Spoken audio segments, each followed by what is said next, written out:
Oh, fuck. Hey, it's Big Mo, It's Nate. and we're drinking Drinking at Mo's. Mo's. What the fuck?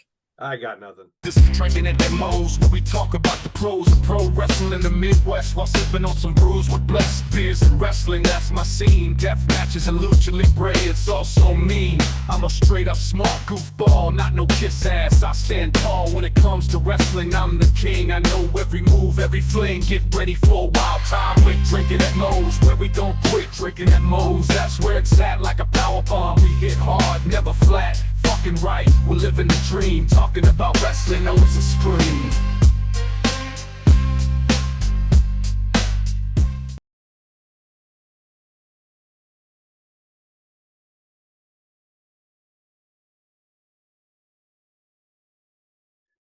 You know, I've always said here at Drinking at Mo's, just because it says drinking at Mo's does not mean it has to be alcoholic.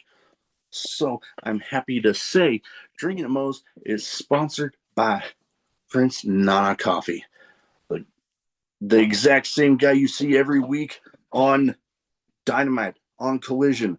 Yes, he has his own coffee, and it's freaking delicious. They don't even roast those beans until you've placed your order. And you might be telling me, hey, Big Mo, I'm more of a tea guy. They got you covered there too. Use the referral link in the description of this video. And let's get you dancing like Prince Nana with Prince Nana Coffee. All right, everybody. It's Drinking a Mo's Big Mo here. We got Nate here, and you probably recognize him from back during the My Two Cents days. This is the Drinking at Mo's My Two Cents crossover episode. Yeah, what the hell? Kind of a year in review because, hell, we ain't got much of this year fucking left. And I remember I was talking about before we started recording, thinking back and looking at the different episodes of the podcast that happened over the last year, and I'm like, holy crap, episode 300 with Cheeseburger was 12 months ago at some point this month. I don't know. I don't remember when the fuck I actually released the episode. It was just in December. Yeah, it was December. I don't remember when. I remember listening to it driving down to go see Revolver with you and Zach. Oh yeah. Yeah. And you know what? The memory on Facebook that actually popped up from that was when I wanted to do that joke Joe Hendry thing I where was thinking about that. I'm I was like, thinking about that the damn other it, day. you interrupted me. You might have to share that with me so I can show other people. Oh yeah, no, I definitely will. But yeah, man, it's weird thinking that here coming up soon will actually be episode 400. Oh, Like, just thinking well, back. well, if episode 300 was cheeseburger, I hope you have something huge for 400. Oh, let me tell you, I do. And I'm not just talking about the actual size of the guy because Well, spoilers. No, no, no spoilers. No spoilers. oh, no spoilers. I'm just saying the actual size of the guy. Yeah, he's freaking huge. Large? Yes, Is he large and in charge? you could say that. I got nothing after that. Yeah, you got That yeah. was kind of damn cheesy. But man, just to think, I've also had people that have been on platforms like MLW, one of the uh, members of the faction that was running roughshod on MLW for a while, the Rogue Horseman, Hmm. BRG, Brett Ryan Gosselin has been on. He's currently injured. I think he separated his shoulder. I saw the image of the X-ray, and oh god, it looked kind of nasty. But then also thinking that you know I've had now two different promotions from Canada doing uh, preview episodes for them, which it's just wild for me thinking that uh, me, when I started out thinking, I never would have thought that that would even be happening, especially when one of the two actually reached out to me. Mm-hmm.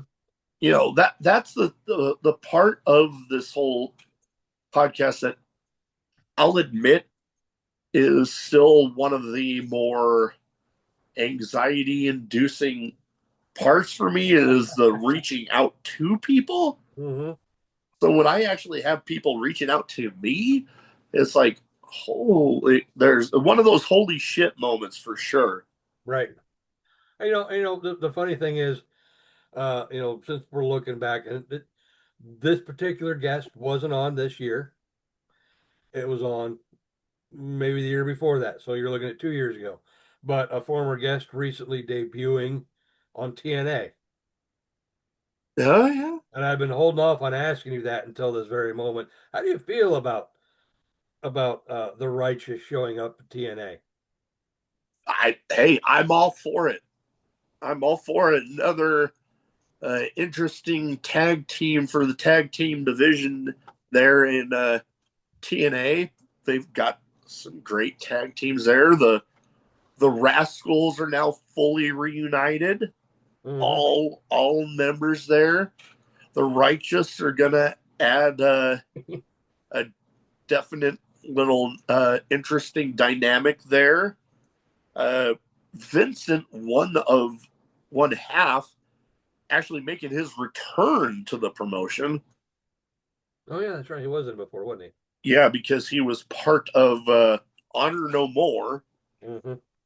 and now bringing along, as you mentioned, former guest of the show, Dutch, part of the former Ring of Honor 6-man tag team champions. Mm-hmm.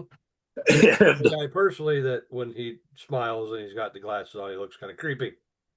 but hey, that's the whole point of all of it, and it Yes, sir. freaking works. But yeah, no, when I saw that, I'm like, all right, because I had been wondering what was gonna happen next with them after no longer being a part of things over there at AEW.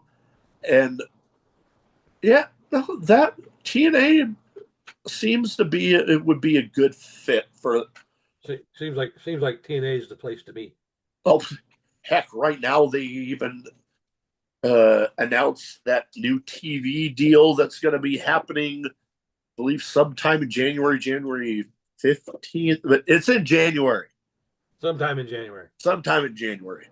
And I've always Pick a said, date. You might be wrong, but it might be right. yeah, no, the exact date of it, yeah, I could be wrong. I might be right. We'll find out. But yeah, I have always said TNA, such an underrated in-ring product that if they had a better TV deal, they would give a lot of people a run for their money. Mm-hmm. And now being on the network that originated shows like the Walking Dead and oh god, I'm trying to remember some of the others, but like that words are hard. But to think that AMC, a channel that reaches a hell of a lot more households than what they're. I can't even remember the name of the damn channel that they're on right now. Are they on Axis or something like that? Axis or some shit like that.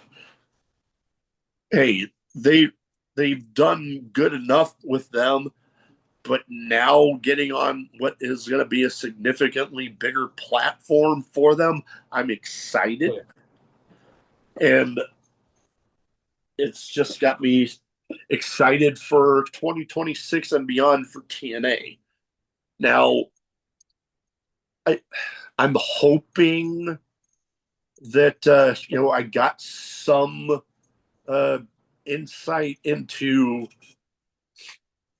potentially getting some TNA talent on, since I mean TNA talent are able to do the independence and stuff. And Mm-hmm.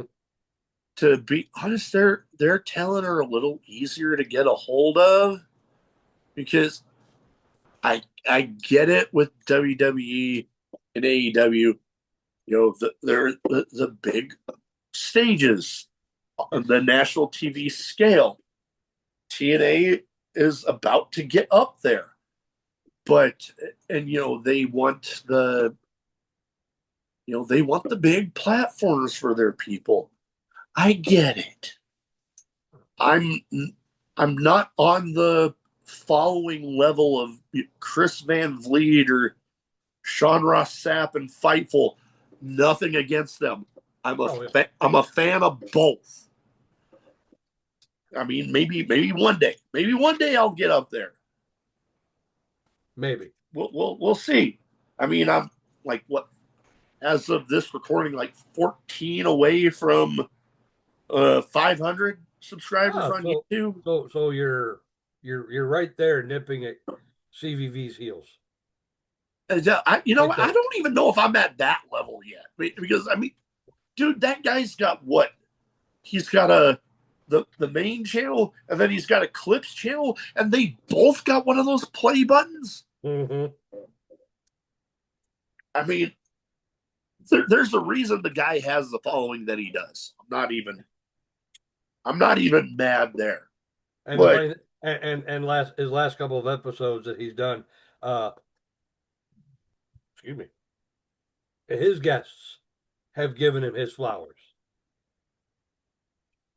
oh yeah, and I mean, hell, he's got John Cena coming up. Yeah. That's gonna be. You know what? I don't know how I feel about that, because I don't know how I'm gonna feel about uh, at least watching on YouTube, and I'm just looking at a screen that looks like Chris Van Vliet talking to himself. I had to go there. I had to. You knew that I would. I had a feeling But man, because you can't see him. Maybe Chris can. yeah, maybe Chris has got those weird magic powers that he can actually see. He's got those Canadian powers. What? Oh yeah, yeah, yeah, yeah, yeah. So, the other thing that I was just thinking about with the podcast that I've been grateful for is the partnership with Fantastic League of Wrestling. Mm-hmm. They have been so great to me. I have been able to interview Tommy Gunn, their Supernova champion, who has been he before he even left North America, he had already technically made that Supernova championship a true world title, having defended it down in Mexico, and now he's defending it all over Europe, and he's going to be coming back for season 3 next year. So it's going to be pretty wild. And I've already been told they already have some of their schedule for next year up. They actually have some joint shows down in Mexico for one of their partner promotions. And it's only a matter of time before they have joint shows over in Asia for their one of their partners over there, Puzzle, which I'll send you the stuff for them. Okay. Because I've actually seen stuff for them that some big names from Japan going over to this promotion. I'm pulling a damn brain fart on the country that I'm wanting to say Taiwan or something, but I could be totally mistaken, and I'm going to feel bad for pulling a brain fart on that damn one.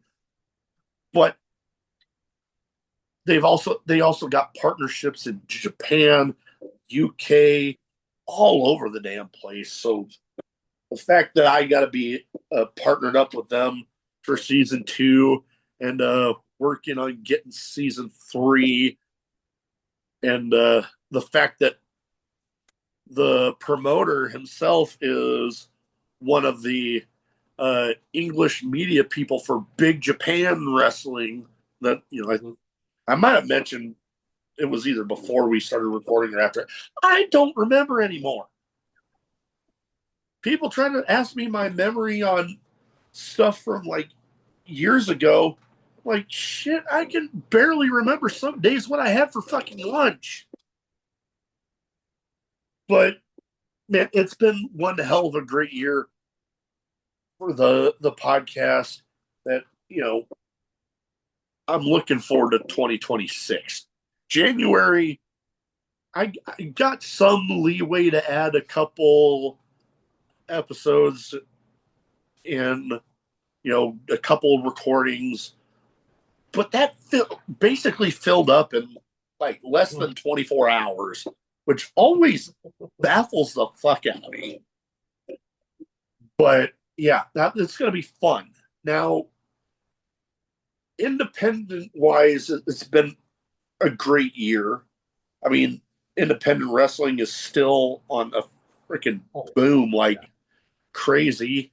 Here in Nebraska, Magnum's running consistently big shows. They're packing the houses consistently, which, for a company to go through what they did with having lost their founder, the late great Jason Strife, it's great to see that they're continuing that legacy and being able to pack the houses consistently like they do. I know, oh God, trying to remember all the people they've brought in over the last little bit. I know Mike Bennett came back again, this time bringing back his partner in the kingdom, Matt Taven. That's right. That was fun, getting to be there live for that one. And I'll admit there was a period where I hadn't gone to a show there for a little bit, but to get back there to watching the shows and getting to just sit back and relax and not worry about doing this for the show or that for the show, and just being able to sit back and enjoy a fucking wrestling show was awesome. PWP still running strong. They doing, oh God, I'm trying to remember. It's consistently monthly over at the waiting room, where I just so happen to get introduced to my wife. Yeah. Yeah, so PWP is always going to hold a little special place to me. Hell, and it also helps that the owner of PWP was the pastor at your wedding. Yeah, he officiated the wedding, and the guy that introduced me to my wife is now one of the big wigs over there. Well, speak back at Magnum, one of the big wigs with the Bulletproof Academy.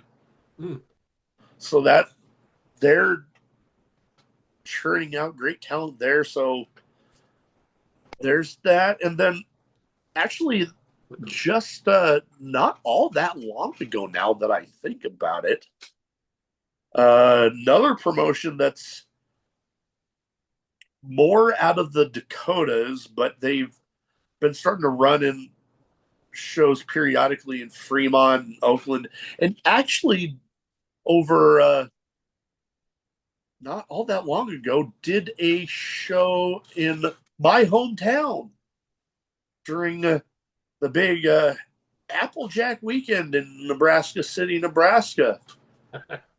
Did a show out of the memorial building there, which I would have gone, but I had a recording scheduled for that night, and it was just like What the hell?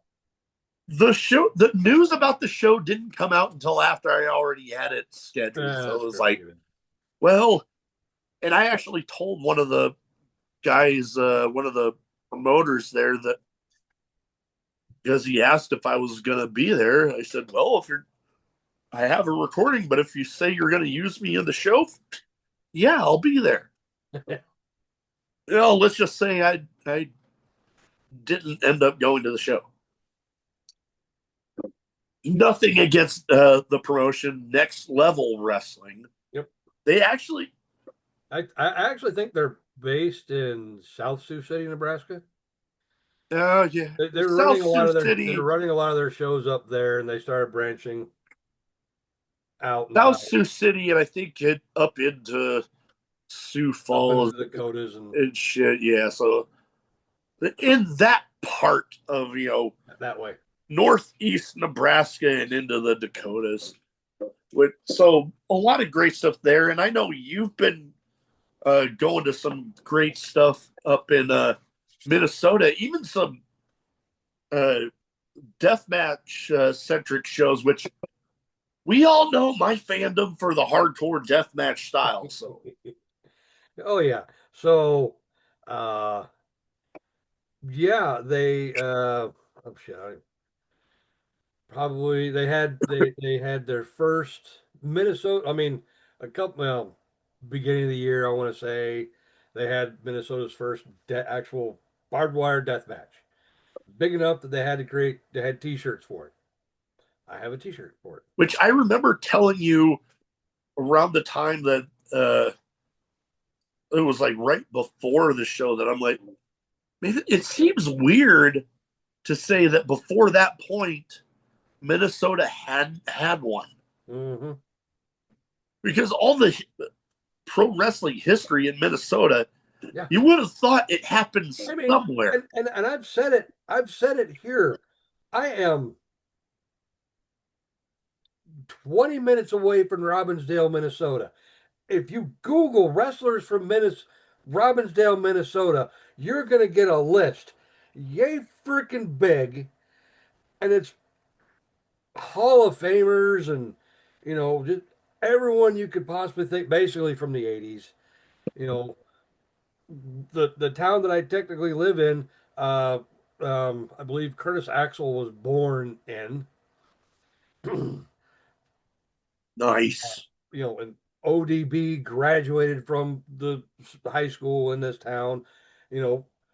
Less than a mile away is another little Minnesota town where somebody else was born. I mean, it's just it blows my mind to have all of this. Rick Rude, Mr. Perfect, the Berserker, the Road Warriors from even though they say they're from Chicago, they're from Minnesota. Yeah. But you get all these guys that everyone just Mount Rushmore of great 80s wrestlers. And then I wind up going a half an hour south of here to a show, the first ever death match tournament in Minnesota. Wow. Yeah, that's just weird thinking that. And and a couple of the competitors you have had on your show. Yeah, I've had quite the list. I believe Tommy Trainwreck was on your show. Tommy Trainwreck, yeah. Did you have Bobby V? Bobby V. I mean, the dude is short. I mean, but he's also jacked to the gills. But I don't know if I've had Bobby V. I know I've had Bobby Beverly. So yeah, I've been to barbed wire death matches, all different kinds of barbed wire death matches, including the one including Revolver's version of a barbed wire death match. That was insane. That was insane. And then you go to the one that they had at the beginning of the year for this promotion, and they did it a little different. And so it's like, all right, well, something's, I'm feeling something's coming up because the first show we went to, they had a they had a fans bring the weapons. Okay. I look back into the history of this company, and apparently they had a chain match, which when I say chain match, instead of ropes, they had chains around the ring. Oh yeah, no, I know. ICW No Holds Barred does that periodically. They bring the chains out. And that's Right. So always so they had that, and then they had the barbed wire death match. And then, I just felt it because they also started doing a collaboration with a company out of Wisconsin, which I believe was started by Tommy Trainwreck called We Love Wrestling, oh yeah, yep. No, Tommy which Train. Yep. unfortunately is no longer running shows. I think they shut down like a couple weeks ago. I think they're on a little bit of a Hiatus or something like hiatus. that. I wouldn't really call it a full shutdown, but The only reason just why I say it because Wrestle Verite, the company that I'm talking about, they were going to do a collaborative show here in Minnesota with We Love Wrestling, which was apparently going to be fucking nuts. And then they turned around like 2 weeks after they announced it. They say, well, we're not going to be doing the show now. Stay tuned. So they have the death match, and I've never been involved or watched a death match tournament except what I've seen on online, on TV. And let me tell you something: if you've never been to a death match tournament, that's nuts. I've been to like complete deathmatch shows. Mhm. I mean, Kids, kid, the first matchup in this tournament, they call it an ice fishing match. And because of the way it was set up, is that it had to be the first match on the show. They had the rings down. They had where the ropes would go. They had fishing lines strung around them, which if you whip somebody into fishing line, you're either going to carve somebody in half or the shit's just going to break. And yeah. every so often, you'd have the barbed fish hooks. Oh god, those are a bitch to get out of. You get them in there, goddamn. So, yeah. And apparently there was dry ice. I missed the dry ice, but apparently there's dry ice somewhere around the ring. Tommy Trainwreck wound up getting, I'm assuming he has normal piercings in his lips because in that match he wound up taking a fishing hook in his lip. I say that because he wins that match, comes on to the next round. He's still got the fishing hook in his lip. Why? Because in the next round, they wound up taking it out. Yeah, yeah. Oh, yeah. And if you've ever, and I'm sure a lot of you have seen where they use light tubes. Oh, In real life, when the light tubes are getting smashed over someone's head 10 feet from you, they're loud. oh yeah, oh yeah. Mm, They're incredibly loud. they're incredibly loud, and they used a lot of them. Yeah, I've been to, like I said, I've been to no ring deathmatch shows, and Mhm. I've made the joke that I was glad that I wore closed-toed shoes to the show. Yeah, no, definitely because of the light tubes and the gusset plates Mhm. and all of that craziness. All the craziness. And now we gotta wait until next year. Oh yeah, oh man, gonna be some great stuff. Oh I yes. Oh yes. Oh yes. Because this company has outdone themselves. Because the last show that I went to, former guest of your show, one Mr. Duke Cornell, who will be yeah, retiring this year. I was able to get to see him wrestle for the last time up in Minnesota, I'm assuming.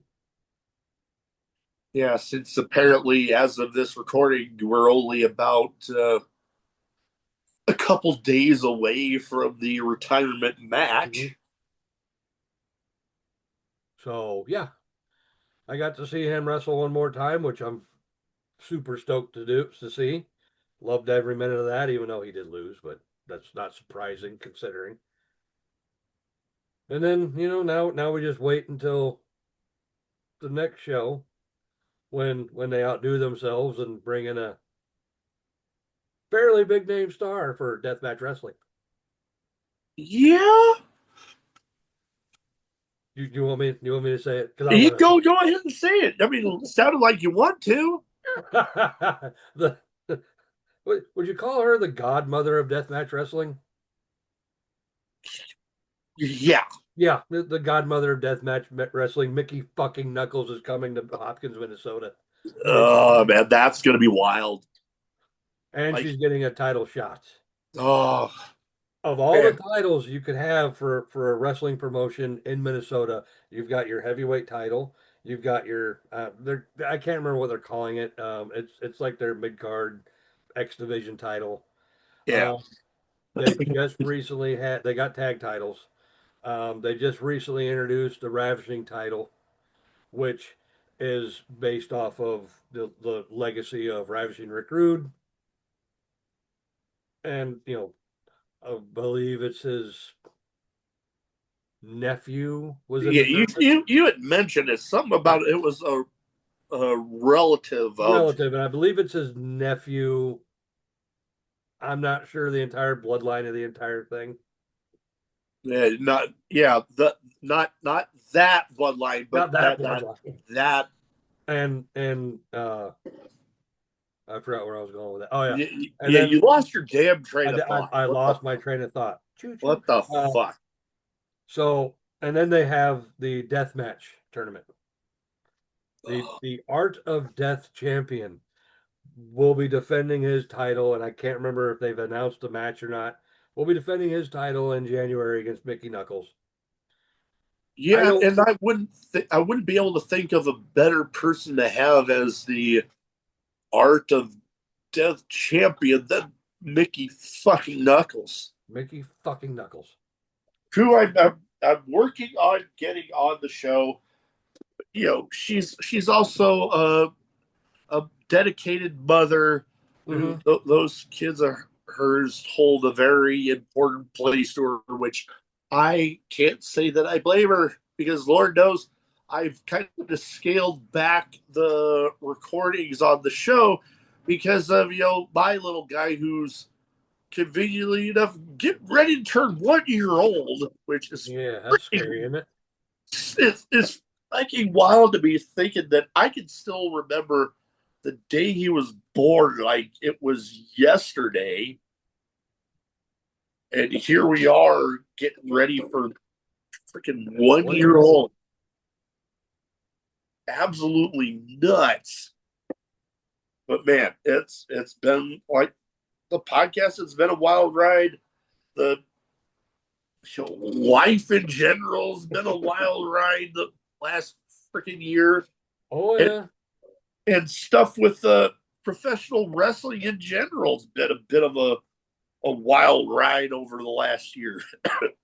The the what is it? The last time is now tour Yes. tournament or my time. I don't even remember what the fuck they called it.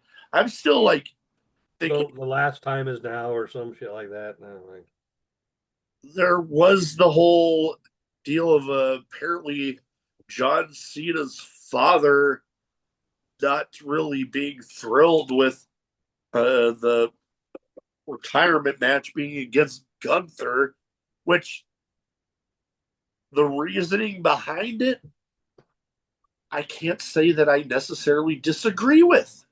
hmm. Not that hey, Gunther is going to bring out one hell of a damn match for Mm-hmm. John Cena's last match. That undeniable there. Not taken away from that. But you think with the way they were talking about the tournament before it even started, giving all these opportunities. Oh, I know. People from NXT, Raw, SmackDown, people from freaking TNA. You'd think they would have somebody that, they wanted to elevate people. How are you going to elevate Gunther? He's already a former world champion. Former World Intercontinental champion. It's like, being able to have that accolade that you retired John Cena. Ooh. Yeah, that was gonna be a hell of an accolade for whoever the fuck it ended up being. But then again, you look at it like this: you gave Cena a run at a meaningless run at the Intercontinental title. Let's be honest, just so you can say he's a He Grand won Slam champion. every title. So are you just going to feed him to Gunther and wrestling logic? Your last match, you have to lose. They're really going to do that to Cena? I mean, to be honest, when they had him win the Intercontinental title, I almost thought they were going to have Cena hold on to it, and whoever beat him in that tournament would end up being the new Intercontinental champion. That obviously didn't go that way. Well, yeah, I heard an interview, and I can't remember if it was CVV or if it was one of the other interviews that he's been doing lately, like maybe Rogan or some crap like that, where he's now in that mode where he's wanting to put the younger guys over on his way out the door. So, which I get. And the one thing that I did hear, which I maybe I misread it, maybe I misheard it, but when the glorified house show, I mean Saturday night's main event comes on, apparently Cena wants that match, that final match, to be the opening contest. Hey, start him off with a bang, I guess. They get done with it. That way he can be done, whether he wins or loses. He takes his flowers, he takes the accolades from the crowd, he goes into the back, he waves goodbye one more time, he points at Stu, time to go to work, goes back and gets done, goes in the back, and then you've got the rest of the show to highlight the future of the company. Which apparently, I missed this until earlier today. You got Bailey who's taking on Sol Ruka, which that should be a hell of a match. That should be a good one. Obafemi versus Cody Rhodes. Come on. Oh God, I swear. Oh, here we go. Oh my God.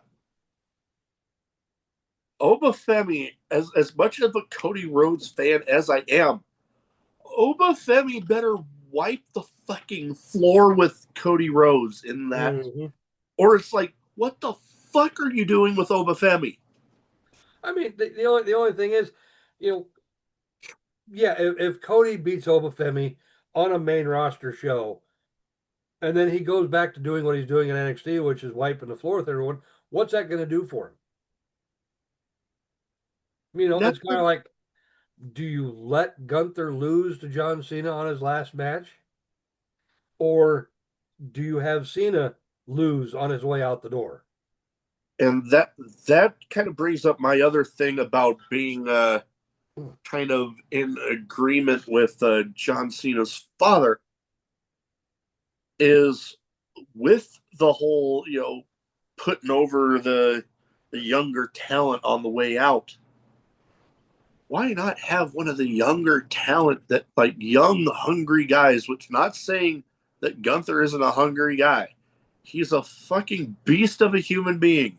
Oh, God. But there are a lot of people younger that could have definitely used that little nod of facing John Cena in his last match a hell of a lot more. Yeah, but what the fuck hell, you put Javon Evans in there against Gunther in the first round. He gave him kind of a... That's like saying, here, we're going to give you your shot. It's like... he gave him a lot better of a run for his money than anybody would have thought that he would.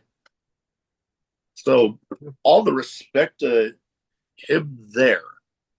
Now, oh God, I was just thinking about this. Oh Lord. And this is going over to AEW for some stuff. There you go, thinking again.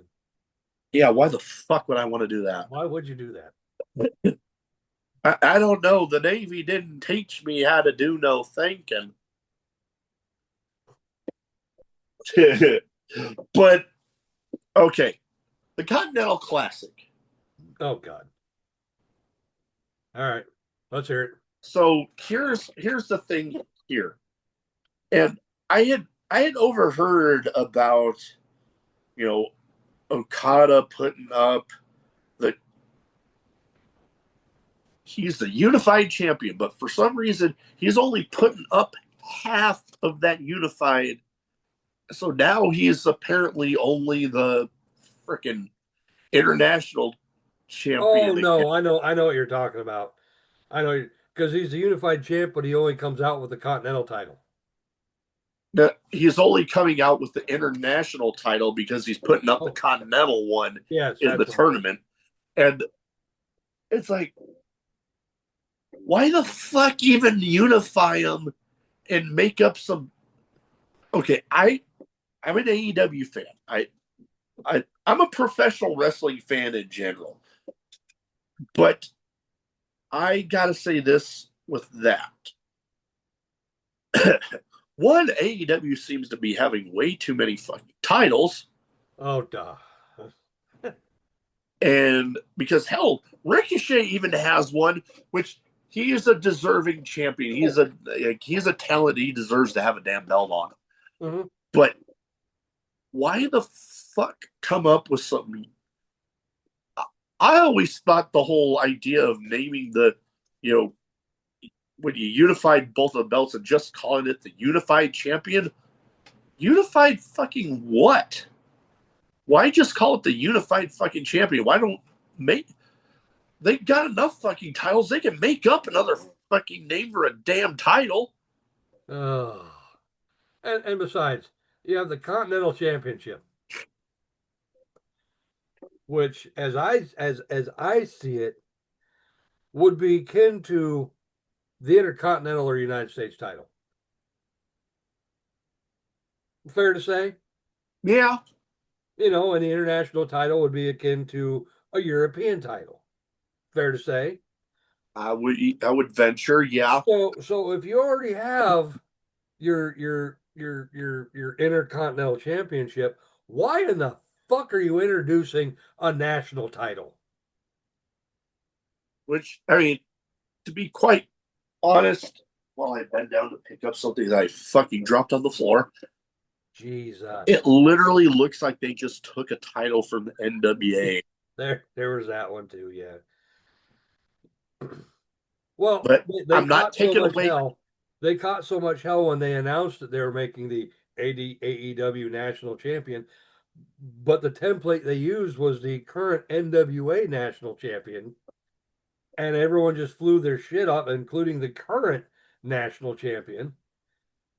So it's like, okay, well, we need something. We need something. We need something. And next thing you know, we have a title that has the same colors as the NWA Television Championship. Kind of looks like the NWA Television Championship, but it says AEW National Champion. Fuck the hell. Yeah, no, the logic there I don't I necessarily get, but it's getting to a point where everyone's going to show up and they're just going to hand a title to you as you walk in the door and sign your contract. I mean, You get a title, and you get a title, and you get a title. Mercedes Monet has enough to give away right now. I mean, half the damn titles looks like she just somebody just bought them off a freaking title making website that I've never even heard. Like you look at all of them and it's like, where the fuck did that one come from? I know. It's like, what the fuck is what Like belts is she's got that? some legit ones. She does. Well, TBS. here's the thing. Here's the thing about that. Okay, so we're gonna make this big deal about Mercedes Monet winning 13 freaking titles. Okay, great. Awesome. I like it. Everyone else does a belt collector gimmick. How come you haven't heard about Mercedes Moné defending those titles in the same place where she won them? Other than the ones that are like actual, like for House of Glory or oh God, what's some of the other ones I know? Yeah, there's like House of Glory, and there There's was some like, in UK. yeah, The like Rev CMLL, Pro or something like that. Rev Pro women's title or Rev something Pro. like That that. was the one I was trying to think of. Freaking CMLL. There's some other ones. But you don't hear about her defending those titles. Actually, I do. You do? Well, You kind of have to, for some of them, you kind of you have to kind of have to do. dig into the dark web to figure that out. I mean, hell, the amount of people coming out with freaking titles. Hey, boom! That's a pretty Fuck! belt you Now got I'm there. dropping shit. That's a pretty belt you got there. I know. Thank you. Yeah. Now I gotta fucking figure out where I. Look, there. See, I'm dropping shit back here. Well, God dang. But yeah, no, that's why mine's all the way back there. but yeah, it's been wild with all of that. I don't necessarily get it, but No, whatever. yeah, they're gonna have so many freaking titles. I don't even know who the or the Ring of Honor World Champion is anymore. I don't. Ring of Honor. I think the men's world champion. The men's It's champion. I still have no idea who it is. Bandito. Who? Bandito. Oh, that's right. He was. Yeah. See that's the problem with AEW. They're having too many people cross over. I mean, they've been having that issue since they bought Ring of Honor. Yeah, that's true. Yeah. But I don't know. That see, it's been a wild year with professional wrestling. That is about all I got because I know we got a lot to look forward to this next year.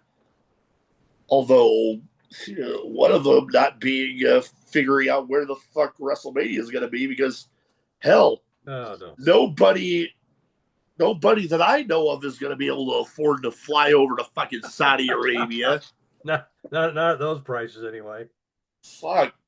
No, Nobody's. we're just waiting for the weather to warm up around here so we can start getting ready for SummerSlam. Yeah. If anybody can even be able to fucking afford to go. SummerSlam's up here. I know. Oh. But TKO, the way they've been gouging the fuck out of everybody. God damn. But like I said, that's about all I've got. I want to thank you for taking the time to hop on, reminisce, and we haven't ranted about wrestling on the damn show in a while. People I work with are getting tired of me. Yeah. They'll bring up something, I'll just sit there, stop my machine, and go, "Let me tell you something." Let me tell you something, brother. That's another thing that happened this year. Anyways, I'm sounding like a fucking record, but it's time to go. Let's fucking go. Now, see, I'm having the issue with the fucking button again. Oh, motherfucker. God damn it. At least I'm not